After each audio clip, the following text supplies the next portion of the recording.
ce qu'on nomme le fonds diaspora de l'ADER, qui est d'un montant de 3 milliards annuellement. En gros, 10% de notre budget annuel destiné aux Sénégalais de la diaspora ou la 15e région du Sénégal. Ceci est important car dès le début de nos activités, nous avons eu des demandes de nos frères et sœurs, maman et papa qui sont à l'étranger, en Afrique d'abord, en Europe, aux Amériques et en Asie, qui souhaitent investir au Sénégal, rentrer, faire du cofinancement, faire du crowdfunding. Et je suis très heureux ce matin d'avoir fait la signature de cette convention avec Moïse. Et comme vous l'avez vu, il y avait des bénéficiaires sénégalais qui ont eu à bénéficier de financement de l'ADER au cours de ces 2 dernières années, qui ont fait des témoignages et qui ont montré que la plupart d'ailleurs des projets des Sénégalais qui sont à l'étranger ont réussi et sont en train de faire des émules. Et c'est pour cela là aussi que nous sommes très heureux de faire le partenariat avec Mme Natassa Mbacké du FES, qui va travailler avec nous sous l'égide du ministère des Affaires étrangères. Et on célèbre actuellement la journée mondiale de l'entrepreneuriat, la semaine actuellement, depuis hier. Et nous avons eu l'ouverture hier avec le ministre en charge du suivi du PSE, Karim Fofana. Et tout à l'heure, nous avons le ministre en charge de l'économie numérique et d'autres qui vont venir. Et aussi la ministre française en charge de l'égalité des chances qui était avec nous hier. Et plusieurs entrepreneurs où nous sommes revenus sur 3 ans d'activité de l'ADER.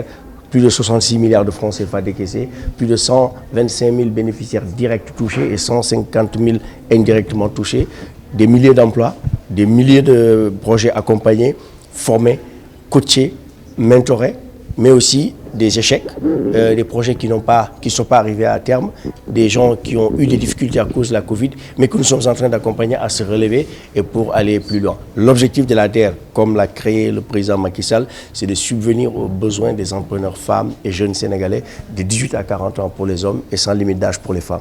Donc avoir ce fonds avec des équipes expérimentées, naturellement, va compléter et sensiblement le financement que le FES faisait jusqu'ici à l'endroit de nos compatriotes de la diaspora. Et j'apprécie le moment choisi.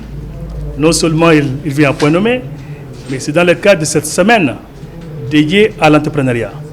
Premier jour, deuxième jour, on vient à un signe, avec un signal fort. En venant, on avait 500 millions dans nos caisses au niveau du FES. Et quand nous avons échangé, j'ai apprécié l'engagement direct et spontané du délégué général en me disant, écoutez, nous aussi, on lève 500 millions, ça nous fait 1 milliard pour financer assez rapidement les quelques projets qui sont déjà dans nos directions. Et en même temps, il y aura un dispositif conjoint qui sera mis en place et qui va travailler avec les équipes de l'ADER pour recueillir, étudier et financer ces projets innovants portés par nos compatriotes et qui devront être réalisés, et je le dis bien, au Sénégal. La volonté du chef de l'État, c'est accompagner cette diaspora à passer de ce qu'on appelle une diaspora sociale à une diaspora économique. Diaspora sociale, on voit effectivement que ces fonds qui sont envoyés par les compatriotes établis à l'étranger servent à maintenir, à soutenir les familles. Donc souvent, écoutez, c'est la stabilité du foyer, c'est des dépenses quotidiennes, c'est effectivement des locations et c'est vraiment pour entretenir les familles restées au pays. Aujourd'hui, notre ambition, notre volonté, c'est de réorienter une partie de ces fonds vers ce qu'on appelle l'investissement productif. La différence, elle est très simple. Le FES finance des Sénégalais, la diaspora, leurs projets qui sont à l'étranger. Et nous, on finance des Sénégalais de la diaspora qui veulent investir au Sénégal.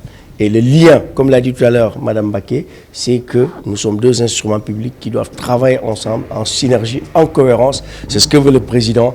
Ce que je peux apporter à Mme Mbacké, c'est des ressources. Ce qu'elle peut m'apporter aussi, c'est des projets, c'est des compétences, c'est des talents. Et in fine, FES, Fonds Diaspora, c'est le même fonds pour les Sénégalais de la diaspora.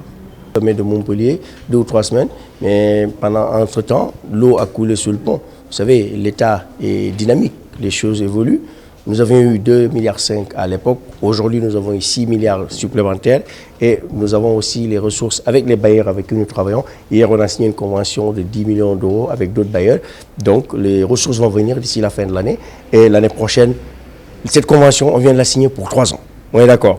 Ça ne veut pas dire qu'on va décaisser 3 milliards cette année. On va peut-être décaisser 1 milliard cette année et les autres ressources viendront au fur et à mesure. Donc je crois à la volonté du président Macky Sall de faire de l'entrepreneuriat un fer de lance du plan de relance et les difficultés budgétaires temporelles vont s'estomper et je pense qu'à partir de 2022, nous serons sur de belles rampes pour un Sénégal meilleur.